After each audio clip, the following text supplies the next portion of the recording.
কিন্তু আমি মানে শেয়ার করতাম তোমাদের সাথে, কিন্তু একদমই ভুলে গেছিলাম, মনে ছিল না। মাছটা পুরো লাফাচ্ছিল। বার করতো দেখি আজকের মাছগুলো কী কী মাছ এনেছি। কী কী মাছ এনেছি দেখো, দেখেছো শোনা? কী মাছ এনেছি দেখো, পুঁটি মাছ, পুঁটি মাছ, এই যে পুঁটি মাছ। তুমি দুষ্টু করলে হবে না, আসো। বাজার এনেছি, দেখো কি বাজার এনেছি। ফ্রিজ খোলে না, ফ্রিজ খোলে না, আসো। ইঁচড় বাজার থেকে আজকে কেটে নিয়ে এসেছি। এই যে ইঁচড় কেটে নিয়ে এসেছি। ইঁচড়টা কেটে এনেছি মানে বেশি দিন রাখা যাবে না, এটা কালকেই করতে হবে, ঠিক আছে। এই যে মাছটা একটু হালকা করে ধুয়ে আনা হয়েছে, দেখো কী মাছ, এবার দেখলে বোঝা যাবে। খুব সুন্দর মাছ, অনেকদিন পরে পুঁটি মাছটা পেলাম, ঠিক আছে। আর এখন গরম পড়েছে, পাবো, কিন্তু টাটকা পাওয়া মুশকিল, তাই না? তবে পুঁটিটা এই সময়ই পাওয়া যায়, বুঝতে পারলি।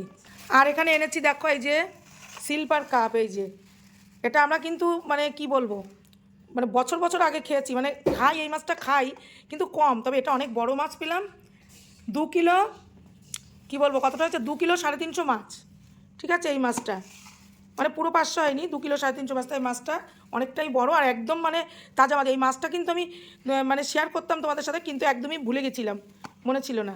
মাছটা পুরো লাফাচ্ছিল, মানে এত জ্যান্ত তাজা মাছ, দেখে তো বোঝাই যাচ্ছে। আর এই দেখো এনেছি, এই দেখো গুলে মাছ। এটা হলো গুলে মাছ। তোমরা কে কে চেনো এই মাছটা, আর কে কে ভালো খাও অবশ্য কমেন্ট করে জানিও। এটা কিন্তু আমার ভীষণ প্রিয়, আমার মেয়েরও প্রিয়। তুইও ভালো খাস না মানে? এই মাছটা তুই কেমন খাস? ও খুব ভালো খায়। এটা ওর বাবা ঘন ঘন আনতো, ওর বাবা নিয়ে আসতো, কারণ আমরা ভালো খাই, বলতাম যে গুলে মাছ নিয়ে আসো। এটা খুবই আনতো এই মাছটা। এখন তো লাল লাল, আগে আমরা খেয়েছি তখন আরেকটু কালচে কালচে যে গুলেটা, সেটা আরও বেশি ভালো লাগে খেতে। তো এই 3 রকম মাছ নিয়ে এসেছি। আমাদের আজকে এই পুঁটি মাছটা করব, আর এই মাছ কিছুটা করব, কালকেও এই মাছটা করে ফেলবো। আর পরশুদিন শনিবার নিরামিষ, রবিবার এই মাছটা করবো, বেশ কমপ্লিট।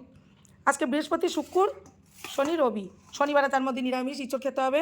এই হলো মাছ, দেখেছো।